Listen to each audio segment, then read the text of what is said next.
इस बार राजस्थान में सरकार रिपीट होगी। ये पहली बार होगा कि रिपीट होगी। उसके दो कारण हैं, एक तो हमारी योजना है, हमारी सोच, और दूसरा जो भारतीय जनता पार्टी के नेता मोदी अमित शाह जो पूरे देश में वातावरण बना रखा है, उससे साफ जाहिर है कि भाजपा में उनके सामने कोई बोलता नहीं। और पूरी आरएसएस जो है छा चुकी है, सारी संवैधानिक संस्थाओं पर आरएसएस को बिठा दिया गया है। पूरे देश की संवैधानिक संस्थाएं अधिकतर इन्होंने बेच दी है। आप देख लो, रेलवे बिक गया, एयरपोर्ट बिक गया, बैंक चला गया, कोल चला गया, बैंक चले गए। तो मुझे बताओ, ये देश की सरकार करेगी क्या? आज बेरोजगारों को रोजगार नहीं है, 2 करोड़ की गारंटी दी थी। इन्होंने ये भी कहा था 15 लाख रुपए लाएंगे। इन्होंने ये भी कहा था कि 2 करोड़ को रोजगार देंगे। इन्होंने ये भी कहा था कि आपके अच्छे दिन आएंगे। हालत क्या हो रही है? सबसे पहले नोटबंदी की 2016 में नवंबर में, रुपए का सत्यानाश, 1500 का बंद करके 2000 का चलाया। आज 7 साल के बाद ही 2000 का नोट बंद हो गया। उसके बाद राफेल के अंदर बड़ा घोटाला हुआ। नोटबंदी में 8000 करोड़ का घोटाला हुआ।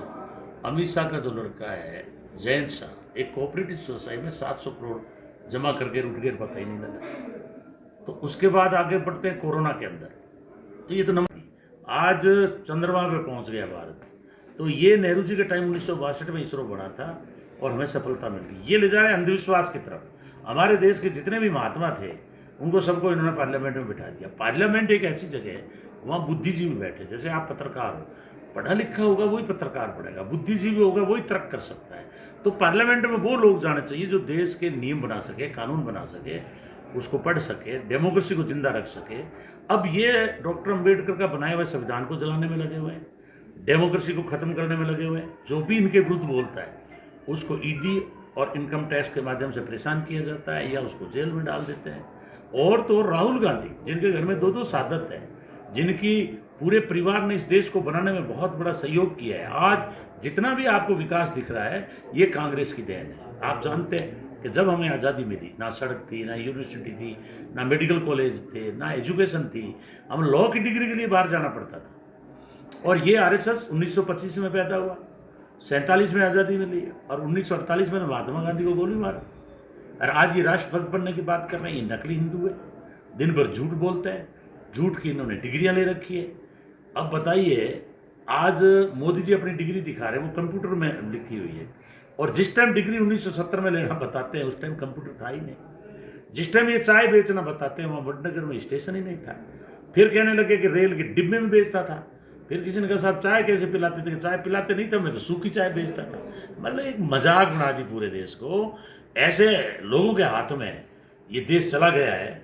हमारा देश की आज पूरे विश्व में थू हो रही है, जगह जगह बदनामी हो रही है। शिक्षण संस्थाओं पर आरएसएस के लोग हमले कर रहे हैं। हमारी पढ़ाई कमजोर हो गई है, यूनिवर्सिटी कोई नहीं खोली जा रही है। इसलिए हमारी लड़ाई जो है 2 विचारधारा की।